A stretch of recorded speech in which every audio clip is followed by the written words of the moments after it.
दोस्तों, आज की इस वीडियो में हम बात करेंगे अपने समय के सबसे आलीशान जहाज़ यानी आरएमएस टाइटैनिक के बारे में। लोगों का कहना था कि ये जहाज़ कभी नहीं डूबेगा। ये यूँ कहें कि समुद्र की बड़ी से बड़ी लहरें भी इस जहाज़ को डुबा नहीं सकती, ऐसा लोग समझते थे। शायद लोगों की ही नज़र लग गई इस जहाज़ को, क्योंकि ये जहाज़ अपने पहले सफ़र में ही अटलांटिक महासागर को प्यारा हो गया। इस जहाज़ को बनाने की शुरुआत की गई थी 31 मार्च 1909 को। यही वो दिन था जब दुनिया का आलीशान जहाज़ बनने वाला था। इस जहाज़ को ऑपरेट करने वाली कंपनी का नाम था व्हाइट स्टार लाइन और इस जहाज़ को बनाने वाली कंपनी का नाम था हारलैंड एंड वुल्फ। इस जहाज़ को बनाने में 2000 वर्कर्स की मेहनत और 3 साल का वक्त लगा था। इतनी मेहनत के बाद आखिर वो दिन आ ही गया जब टाइटैनिक अपने पहले सफ़र के लिए रवाना होने को था। ये दिन था 10 अप्रैल 1912। यही वो तारीख थी जब टाइटैनिक अपने पहले सफ़र के लिए निकलने वाला था। इस जहाज़ को देखने के लिए लाखों में लोग आए थे।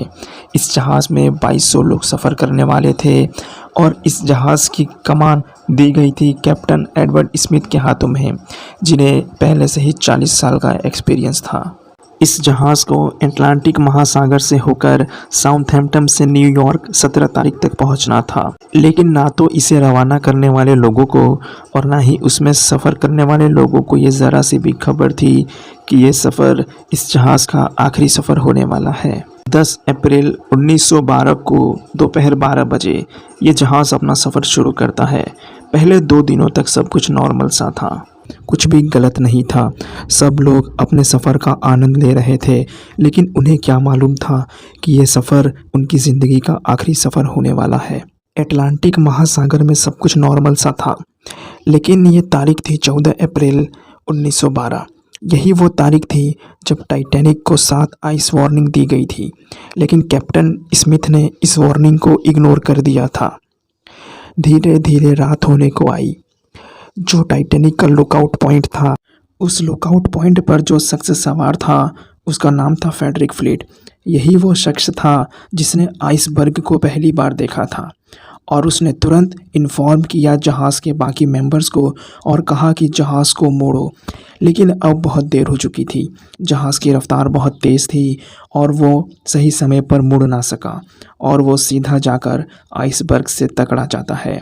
ठीक 11:40 को टाइटैनिक जहाज़ उस आइसबर्ग से टकरा जाता है। जब कैप्टन स्मिथ को मालूम चलता है कि पानी 6 कंपार्टमेंट में भर चुका है, तब वो समझ जाते हैं कि अब इस जहाज़ को डूबने से कोई नहीं बचा सकता। टाइटैनिक को इस तरह डिज़ाइन किया गया था कि अगर इसके 4 कंपार्टमेंट में पानी भर भी जाए तो भी ये नहीं डूब सकता, लेकिन पानी तो 6 कंपार्टमेंट में भर गया था, यानी इस जहाज़ का डूबना तय था। तुरंत कैप्टन स्मिथ ऑर्डर देते हैं अपने ऑपरेटर जैक फिलिप्स को कि डिस्ट्रेस कॉल फैलाई जाए, ताकि अगर कोई आसपास जहाज़ हो तो वो उनकी मदद करने आ जाए। जैक फिलिप्स अपने काम पर लग जाते हैं और वो तुरंत डिस्ट्रेस कॉल्स फैलाना लग जाते हैं, ताकि अगर कोई आसपास जहाज़ हो तो उनकी मदद करने के लिए आ जाए।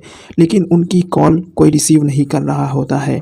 ठीक 20 मिनट बाद यानी 12:20 को एक जहाज़ उनके कॉल को रिसीव कर लेता है। इस जहाज़ का नाम था आरएमएस कारपेथिया।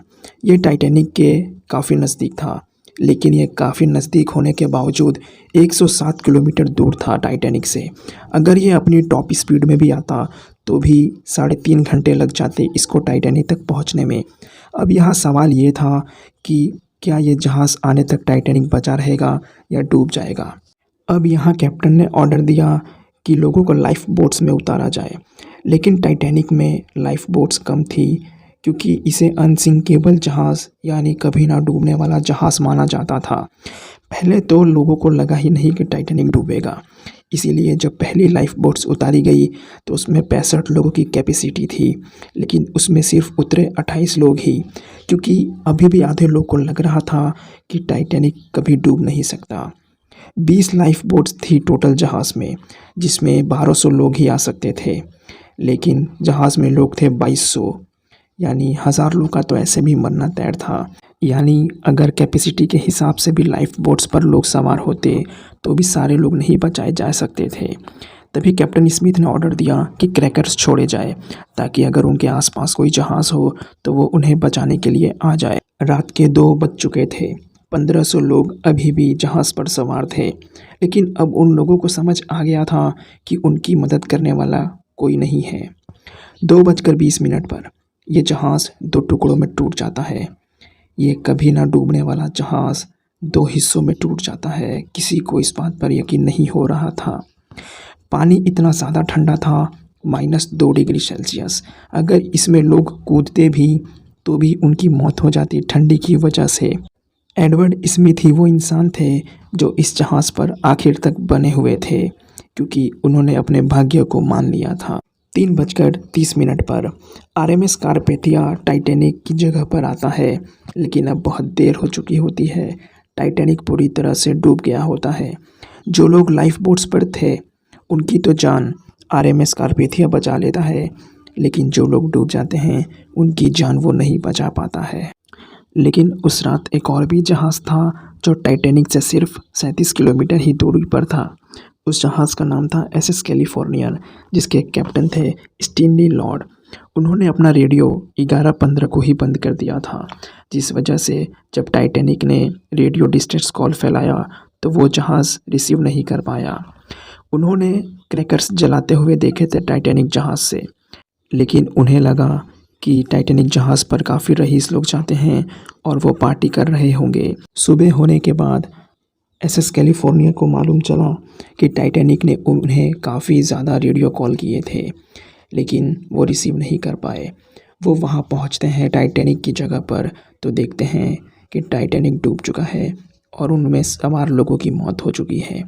अगर स्टैनली लॉर्ड ने वो क्रैकर्स को सीरियसली लिया होता तो शायद इतनी बड़ी दुर्घटना ना घटती और उन लोगों को बचाया जा सकता था जिन लोगों की मौत हो गई।